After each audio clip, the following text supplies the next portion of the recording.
ఇక్కడ మనము సామెతల గ్రంథం 24వ అధ్యాయము 10వ వచనంలో మనం చూస్తాం కదా. శ్రమ దినము నీవు వచ్చినప్పుడు నీవు కృంగిపోయిన వెడల నీవు చేతగాని వాడవుతావు. హల్లెలూయా. చేతగాని వాడిగా నీవు ఉంటావా?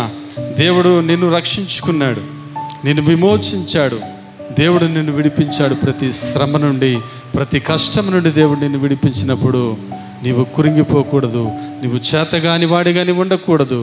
ప్రార్థన చేయాలి, మనం ప్రార్థన చేయాలి. కృంగుదలలో కూడా మనం ప్రార్థన చేయాలి. కృంగిపోయినప్పుడు అనేకమైనటువంటి ఆలోచనలు వస్తూ ఉంటాయి కదా. సంఘానికి మానుకొని ఏమి దేవుడులే కదా, దేవుణ్ణి కూడా మనం దూషిస్తూ ఉంటాం.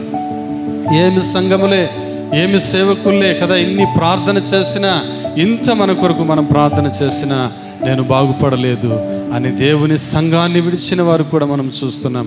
దేవుని దూషించిన వారిగా మనం చూస్తున్నాం. అయితే యోబును మనం జ్ఞాపకము చేసుకున్నట్లే సమస్తాన్ని పోగొట్టుకున్నా కూడా యోబు తన జీవితాన్ని, తన భక్తిని విడనాడలేదండి. తనకున్నటువంటి విశ్వాసాన్ని విడనాడలేదు, తనకున్నటువంటి నమ్మకత్వాన్ని విడిచిపెట్టకుండా దేవుణ్ణి దూషించలేదని మనం చూస్తున్నాం. హల్లెలూయా. దేవునికి స్తోత్రము కలుగును గాక.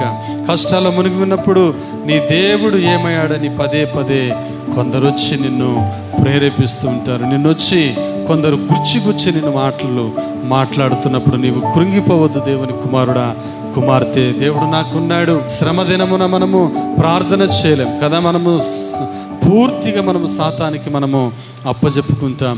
పూర్తిగా సాతాను ఆలోచనలే మనం వింటాం. ఈ లోక సంబంధమైనటువంటి ఆలోచనలు మనం ఉంటాం.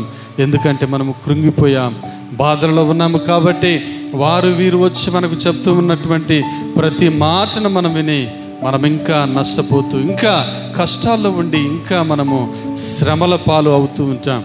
అందుకే ప్రేమన దేవుని కుమారుడు, కుమార్తె, నీవు శ్రమ పడుతున్నప్పుడు, కృంగినప్పుడు దేవునిలో నువ్వు ప్రార్థన చేయాలని ప్రభు మనతో మాట్లాడుతున్నాడు. దేవునికి స్తోత్రము కలుగునుగాక.